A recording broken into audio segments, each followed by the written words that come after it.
टंकी का ढक्कन भी मैंने खोला था, ये ऐनक भी लगाई थी, टैंकी ने गैस बनाया, कमीज को आग लगी थी, कमीज फाड़ के घेरी। ठीक है। कमीज घेरने के बाद फिर मैंने सलवार को आग लगी थी, सलवार घेरी।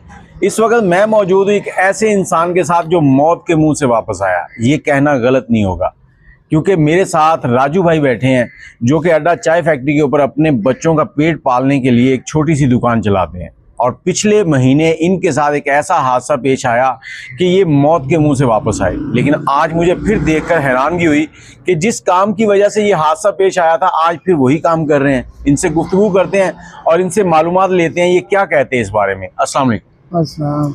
कैसे हैं आप? ठीक। अच्छा राजू भाई, पहले तो अपना नाम बताएं मुकम्मल। रियासत अली। रियासत अली। अच्छा, आप क्या काम करते हैं? ये वेल्डिंग का करता हूँ 24-25 साल से। तो ये जो पिछले महीने आपके साथ एक हादसा पेश आया, आपकी टांग भी मेरे सामने अभी तक भी थोड़ी सी खराब है, अल्लाह ताला आपको सेहत दे। इस हादसे को कम से कम 7 माह हो गए। 7 माह हो गए हैं। ये हादसा कैसे पेश आया था? बट ट्रैक्टर की वो टैंकी थी डीजल वाली, वो अक्सर ही वेल्डिंग करते थे, वो वेल्डिंग करने लगे, वो टैंकी का ढक्कन भी मैंने खोला था, वो ढक्कन खोल के भी मैंने बड़े एहतियात से कर रहा था, ये ऐनक भी लगाई थी।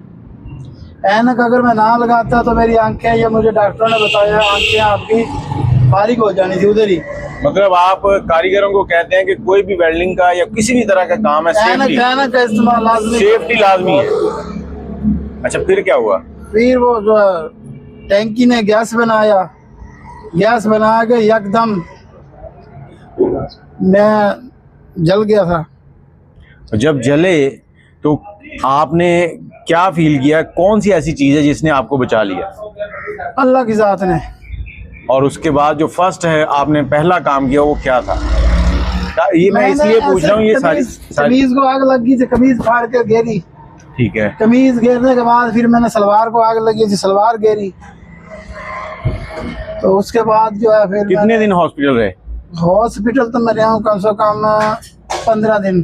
15 दिन हॉस्पिटल रहे। वरण सेंटर मुल्तान। और वहाँ पर कोई मुश्किलात आई आपको? बहुत अच्छा तावन किया डॉक्टर ने। अब आप ये दोबारा ये काम कर रहे हैं वेल्डिंग का, गैस का? अब ये इसलिए मैं कर रहा हूँ कि बड़े एहतियात से कर रहा हूँ। एहतियात से कर रहा हूँ। अब लोगों को क्या मशवरा देंगे जो इस तरह के काम करते हैं कि वो क्या करें? जो आपकी टैंकी फटी है उस टैंकी के बारे में कि इस तरह के काम करने चाहिए या नहीं करने चाहिए? देखो, काम तो करना पड़ता है जी, काम तो इंसान इतना मुश्किल से मुश्किल कर लेता है, लेकिन उसमें मेरी भी कोई गलती थी, मगर जो है ना मैंने उस टैंकी के अंदर पानी नहीं मारा, धोया नहीं उसको। ठीक है, मतलब कोई भी गैस का या डीजल पेट्रोल कोई भी टैंकी आपने वेल्ड करनी है, उसको अच्छे से ढकने सारे खोल के धो के फिर उसको वेल्ड करना है। फिर भी आपने हेलमेट, चश्मा और फेस मास्क। बिल्कुल बिल्कुल बिल्कुल उसी चीज से ये आंखें मेरी ना डॉक्टर साहब वरण सेंटर में यही बात करी कि आपकी आंखें जो है ऐनक की वजह से बची हैं। ये बहुत नाजुक होता है ये सिलसिला आंखों का जो है, और ये वरना उधर ही फारिग हो जाती है आंखें आपकी। अब ये उसने मुझे क्या आंखें आपकी बच कैसे गई? मैंने कहा जी मैंने ऐनक लगाई थी। कह रहे रब का शुक्र अदा कर, इसलिए ऐनक की वजह से आपकी आंखें। अब ये मेरा कैमरामैन अगर दिखाया तो ये देखें भाई की टांग यहाँ से लेके यहाँ तक, ये बाजू, ये सीना यहाँ से जल गया था और 5 से 6 दिन इनको यहाँ पर नाली लगी रही है खुराक के लिए, इतनी प्रॉब्लम आई है। और आज इनका ये कहना है कि कोई भी इनका भाई जो अपने बच्चों का पेट पालने के लिए इस तरह की मजदूरी करता है, वेल्डिंग वगैरह, उसको चाहिए कि इस तरह के काम करने से पहले सबसे पहले अपनी सेफ्टी का ख्याल रखे। क्योंकि हम लोग सिर्फ जो गाहक आता है उसके आने पर ये कहते हैं, वो कहता है यार जल्दी कर दो। गाहक की जल्दी की वजह से इतना हादसा पेश आया है। गाहक कहता है जल्दी कर दो, बंदा कहता है यार 2 टांके लगाने हैं। अब वो 2 टांके दुनिया से टांका खत्म कर सकते हैं। 1-2 मिनट नहीं लगे हादसा पेश आया।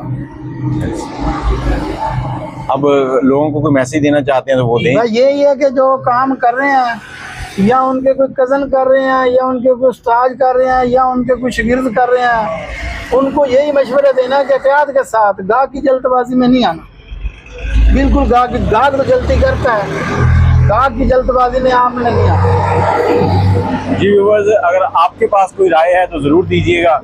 वीडियो को शेयर कर दें ताकि और भी जितने भाई इस तरह का काम करते हैं उनकी रहनुमाई हो सके। सबसे पहले अपनी सेफ्टी देखें, उसके बाद अपने घर में पलने वाले बच्चों का देखें कि उनका कौन साया बनेगा।